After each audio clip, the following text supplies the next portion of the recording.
Right now, I'm challenging myself to see if I can make 128 Regulation H teams that are each different from one another over the course of 128 days. Why 128, you might ask? At the end of the 128 days, we're going to do something special where we battle every team against each other in a single elimination bracket to see which team emerges on top. There will be some competitively strong teams, there will be some gimmick teams, and there will be some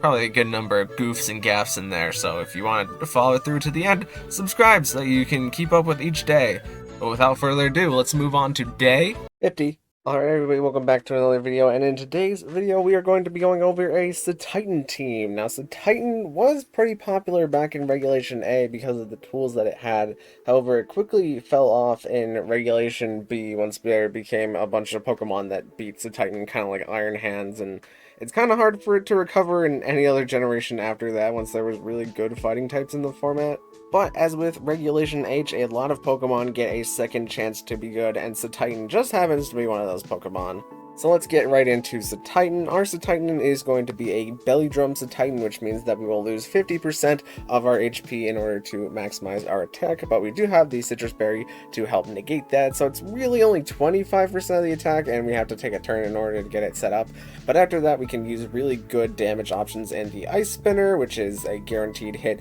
Ice-type move, but it also gets rid of opponent terrains, and we don't really take advantage of terrains on this team. As well as we have the Ice Shard for good priority damage, and lastly we have the Liquidation to perhaps beat a few things that Cetitan was not beating with just its Ice-type moves, and we're Terra Water on Cetitan to boost the power of our Liquidation, and since we're an Ice-type, we're benefiting a lot from Snow, as we'll see from Abomasnow, but we also benefit in our Slush Rush ability, which will double our speed, and we're not super speedy on Cetitan without the Snow, but once we get the Snow, we'll be outspeeding most things. Going into the Pokemon setting up Snow, we have Abomasnow for the first time, and Abomasnow has some unique advantages over Alolan Ninetales in the fact that it is a grass type, so it won't be getting put to sleep by Smeargle, and also grass gives us some nice resistances. But we have the Blizzard and Giga Drain for our two stab options on the Abomasnow, but we also have the Aurora Veil. Since we're a Snow setter, we can get up Aurora Veil, and that will help make Cetitan extra tanky. And to extend the duration of the Aurora Veil, we have the Light Clay, which means that it will last for an extra 3 turns.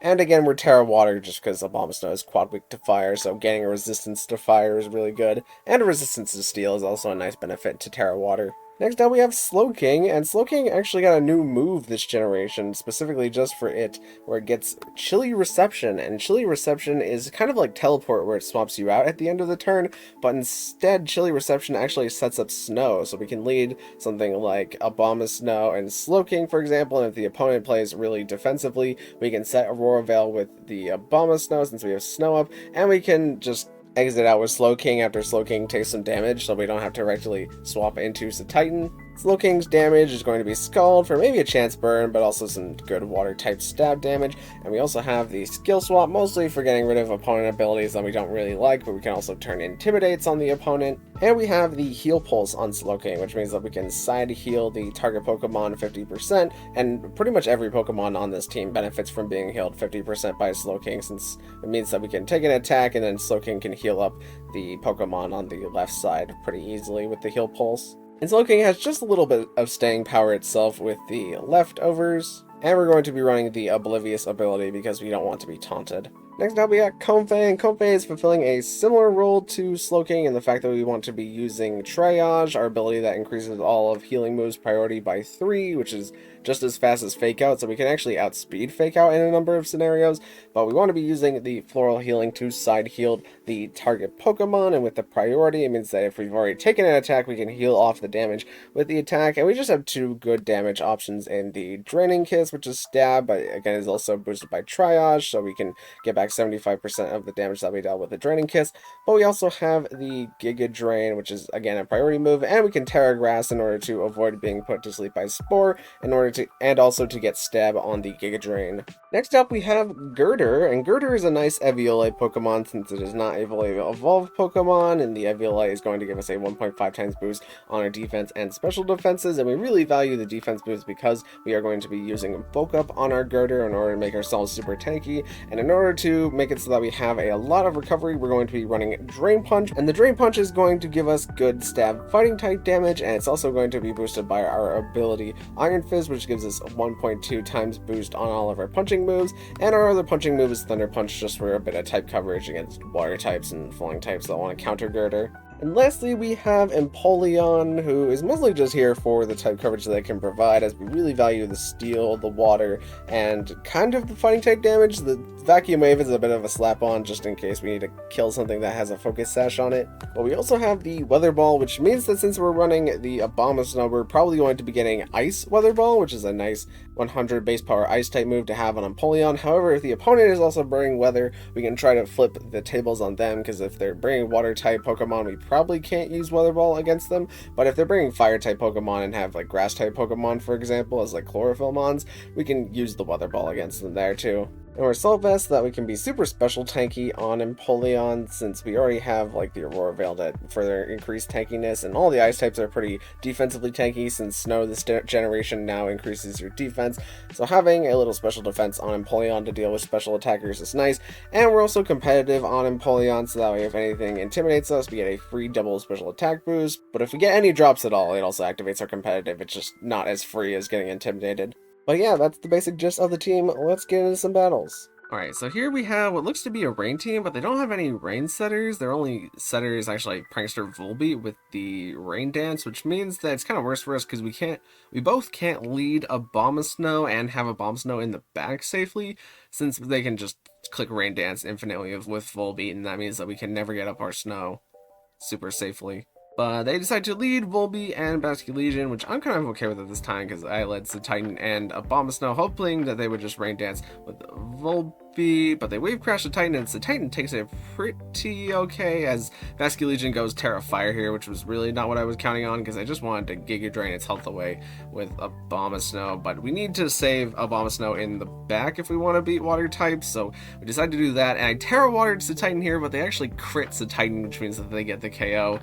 which is really unfortunate. Comfey is going to protect here as they decide to Aqua Jet into Girder for whatever reason, and Volbeat is just clicking Rain Dance because they probably expected us to swap in the Abomasnow there. But we're actually faster than Volbeat's Prankster, so even if the Volbeat is going to Encore one of the Pokemon, Comfey can at least get the Draining Kiss damage into it, and if Basculegion decided to Wave Crash Comfey, I probably would have been pretty fine with that too. But we at least get Encored into the Drain Kish, as the Wave Crash isn't doing too much to us since we had the Bulk Up, so we can now Drain Punch the Basculegion away, but it was kind of the least of our problems because now Primarina is on the field. I decided to swap in Abomasnow, and the Volbeat does click Rain Dance here, which is a little unfortunate as Moonblast is going to take down our Girder, so now it's just Comfey and Abomasnow, but they only have the Primarina to really deal damage here, so if we can find a way to deal with Primarina using our Grass type, then we're going to be pretty set, as Comfey is also dealing some good damage into both Pokemon, but we really need Abomasnow to deal with the Primarina,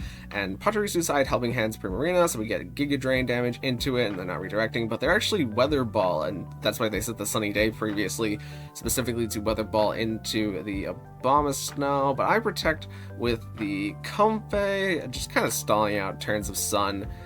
because I was kind of confident that I would live one of the Weather Balls, and we do in fact live one of them, but it makes it so that if the Pachirisu did decide to redirect this turn, if the Primarina went for Weather Ball again and wanted to like stall out the turn, then we probably would have lived the Weather Ball since it would no longer be weather boosted and would also be a 50 base power normal type move. So Comfey gets to end the game against the Pachirisu, who I don't actually think had a way to hit us. Next up, we had a game with a good bit of variability. I mean, they could really, like, lead any of these Pokemon here, because they could do, like, Drifblim and DD for activating the Driftblims and Burden with the Psychic Seed, or they could do, like, a Mousehold and Hisuian Typhlosion in order to just, like, click Eruption a bunch of times while the Mousehold redirects for the Typhlosion, or they could lead Zoroark into both of those. Well, I guess they can't lead it as in DD and Drifblim, because that wouldn't work. We would see right through that strategy. But we lead Cetitan and Empoleon here as they lead Hisuian Typhlosion and Mousehold. And I decide to swap in a Bomb Snow so that we can get our Slush Rush, and they Terra Fighting Typhlosion, and we Liquidation in that slot, and the Typhlosion, quote-unquote, takes it, as it's actually revealed to be Zoroark here, which is really too bad. And the Pop Bomb comes out, and it crits us twice with the Pop Bomb, and the Pop Bomb hits, so we're not super excited about that. We are Citrus Berry though, which means that we're going to survive the Pop Bomb, and a Terra Blast at Abomasnow, but Abomasnow also gets to live the attack. I Ice Sharded into Zoroark just in case the Zoroark might have had like Shadow Sneak, but most of them are choice specs in like closed team sheet, as the Abomasnow catches the Pop Bomb from Mouse Hold. But we get to Ice Spitter Indeedee as Indeedee comes in to get rid of its terrain, and they Pop Bomb into the Slowking, but because it's only doing about 7 to 9% per hit, it means that Slowking is going to live the Population Bomb, and we don't get any misses. And because Expanding Force is only a single target and they must have targeted Slowking, Slowking gets to live at 1% there, which is pretty nice. And the Scald also gets the burn on Mouse Hold, but that didn't really matter because we were knocking that out next turn anyways. The Scald comes out into Indeedee, and that's going to finish that off, and now it is Hisuian Typhlosion versus our Empoleon, who we have in the back, and they frisk us and they find out that we're Assault Vest, so they just decide to Heat Wave both Mons, but we get to Hydro Pump into Typhlosion in order to end the game. Alright, another Hisuian Zoroark team here, but all of their pieces are a little bit more conventional, except for like Lucario and Haxorus. But I decided to lead Girder and Comfey because I felt like Girder had a pretty good standing against this team, even with Talonflame just able to Brave Bird us. I mainly Giga Drained into Tauros, which I probably should have Draining Kissed into Tauros since Tauros is still weak to Fairy, but you live and you learn. The Talonflame sets up the Talon here, and Zoroark in just a sec is going to deal Hyper Voice damage, and we get off the bulk up with Girder at least, but we get to heal up Girder with the Floral Healing as they taunt into the Comfey, and they Bitter Malice into Girder, which means that we're not going to get to make use of our attack boost here, which we probably wouldn't have still knocked out the Talonflame, but we still do really good damage to the Talonflame, and I predicted that they were going to double the Girder here, and I was right, they do double the Girder, so we get to burn a turn of their Tailwind, and we also get to take out the Zoroark this turn, which is pretty nice, as Brave Bird comes out to Girder, and with the defense boost, we're super safe there, as we get to Thunder Punch into Talonflame to make this a 2v4 scenario, and Tauros is going to get to intimidate both Mons as a Draining Kiss Tauros, and that does about half to it. But the Tauros tries to Wave Crash into Girder, and the Lucario reveals that it's actually special Lucario, so it gets to take out the Comfey here. As now we get in Abomasnow, and I Terra Water because I want Abomasnow to live the turn, because I wasn't sure if Girder was going to live the turn. But Girder and Abomasnow both get to live the turn as we get out the Aurora Veil, and Girder is pretty much back to being at full health now that we Drain Punch the Lucario, and the opponent ends the game, seeing that we can just Drain Punch the Lucario and then Giga Drain into the Tauros in order to knock out both here. Here we have a Hisuian Typhlosion team, but they also have the Weezing and the Toedscruel, which I wasn't quite sure what our Weezing Toedscruel matchup was going to be whenever I was starting this team. But they decide to lead Weezing and Hisuian Typhlosion, which I'm perfectly fine with since I led Empoleon and Slowking, kind of predicting that there was going to be a Toedscruel at the start that we would have to deal with. The opponent immediately starts with Eruption, and both Mons don't really take too much damage from that as we get free Flash Cannon damage into the Weezing, and Dazzling Gleam comes out from the Weezing, but that's not doing too much damage to either of our Mons again. And now that we have scalded the Typhlosion down, the Eruption isn't doing too much damage either. And I Hydro Pump the Weezing just in case they went Terra Fire there to perhaps live the Flash Cannon. There was a chance of that happening. I really wasn't looking forward to that happening, and I wanted to get rid of Weezing so that abilities could be back on. And here I don't want to take the ground type damage on Empoleon for the Earthquake, and boy, that Earthquake did a lot even while we were just neutral to it. But both Mons survive the turn there, which means we get to Weather Ball the Garchomp, but because they Terra Grounded, they get to live with Garchomp. And I try vacuuming the Garchomp in order to just deal some chip into it, but they Earthquake both Pokemon, but they get taken out by their Life Orb, so that Vacuum Wave chip was actually very valuable there. And now we have Slowking and Cetitan in the back, and since we have Snow up, Cetitan's defenses are up, so I have no fear of this Corviknight whatsoever. And this is actually before I was a wrong HP on Cetitan, which means that we didn't proc the Citrus Berry whenever we went for the Belly Drum, but I fixed that on the new team suit, so don't worry about that happening. But we heal Pulse into Cetitan, so that's even less of a problem. And now Cetitan is at ×4, and I don't think Corviknight has a way to deal with Cetitan just clicking Ice Spinner at ×4 attack into it. We have a battle against a good number of offensive Pokemon, so if we don't get our defensive tools set up very quickly, we're probably going to get overwhelmed is what I'm thinking at the start of this battle. So I led Abomasnow and Girder because I wanted to get Girder set up to really deal with the King Gambit in the end game, but they bring in Skeledirge, which is a little unfortunate for us. We also get Parrot on Abomasnow, but thankfully we don't get turn 1 Parrot as we can get off the Aurora Veil here. And they Dire Claw into Girder to try and get some damage into it, and they Torch Song into Abomasnow, which is going to give Skeledirge the free special attack boost, but we Thunder Punch Sneasler, and now we can bring in the Empoleon as a Terra Ghost, because I thought I would take the close combat from Sneasler, so we get to be immune to the close combat, and I tried Hydro Pumping into the Skeledirge, but unfortunately it does have Protect, so it gets to protect this turn, as now they revealed King Gambit, and I swapped out because I was kind of expecting Sucker Punch to go into the Empoleon slot, even though I thought we could take it, but they just end up Shadow Balling with Skeledirge, and we Drain Punch the Rillaboom for enough health to 2KO it, but not while Grassy Terrain is up, unfortunately. Comfey is going to protect this turn, and we double protect just to stall out the Fake Out, as we have a bunch of turns of Aurora Veil left, even though now we are out of snow, but being out of snow doesn't really benefit us anymore. And I Draining Kiss down the Rillaboom, so that way it is within range of the Drain Punch, guaranteed here, and Skeledirge is stacking up the Torch Song boost there on the side. As King Gambit comes in, I really thought King Gambit would protect here, but they decided not to do that, so I wish I just Drain Punched into the King Gambit, Iron Headed into Comfey, and we get at least a little bit of Drain Punch chip into the Skeledirge, but on Grassy Terrain, they're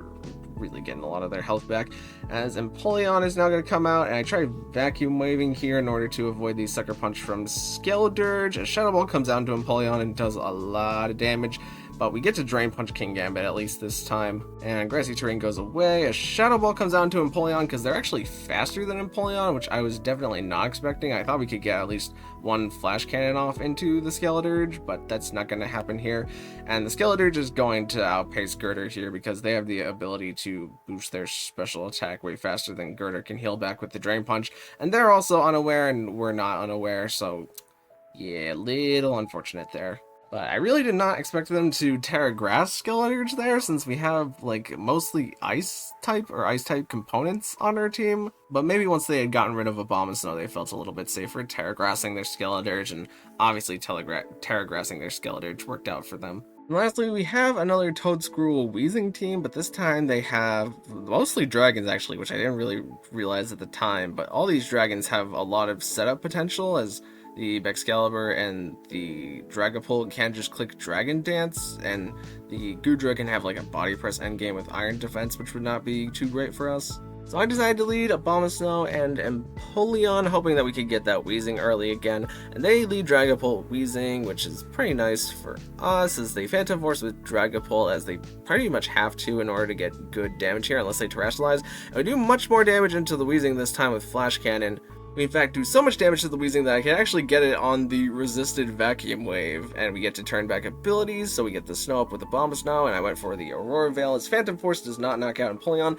and they bring in Incineroar, which means that we can activate the competitive on Empoleon, and they Fake Out Empoleon, and they Phantom Force here, just to perhaps get a little bit of chip into Empoleon. So we just get Vacuum Wave damage into Incineroar, as Phantom Force is going to take out Empoleon, and we at least get to Blizzard both slots for a decent amount of damage on Dragapult, but just a little bit of chip on the Incineroar, as they revealed Toadscruel to be their last Pokemon, but now we can bring in Comfey, and Comfey would have more priority than even Rage Powder if the Toadscruel went for Rage Powder there, so we super get to get rid of the Dragapult with the Draining Kiss, as they put to sleep the Abomasnow, but at this point with what I have in the back, I feel pretty concrete on this endgame, as the only way that they can really break Abomasnow is with that Grass type move at this point. Well, they do start Acid Spraying into Abomasnow to perhaps start to like get Earth Power damage into it, but we have Girder in the back, so I decided to switch to it to reset all of our stat drops here, and Incineroar is now within one Draining Kiss, as it takes both the Earth Power and the Flare Blitz, and the opponent quits the game, seeing that Girder and Abomasnow in the back can pretty easily clean up the game. So yeah, that was the Cetitan team, and even though we only got the belly drum off in one game, I think it's still worth bringing just because it can be a really good pressuring tool for your opponent to maybe tunnel vision onto the Cetitan, even if you get the belly drum up, just maybe swap into one of your other Pokemon later on. And it was also nice to get Abomasnow in here, as Abomasnow is not usually the preferred snow setter over Alolan Ninetales, but I think in this situation it definitely is. But thank you guys so much for watching. If you liked it, maybe consider leaving a like on the video, and even consider subscribing, because both of those things help me out an absolute ton. And I will see you in the next one. Thank you.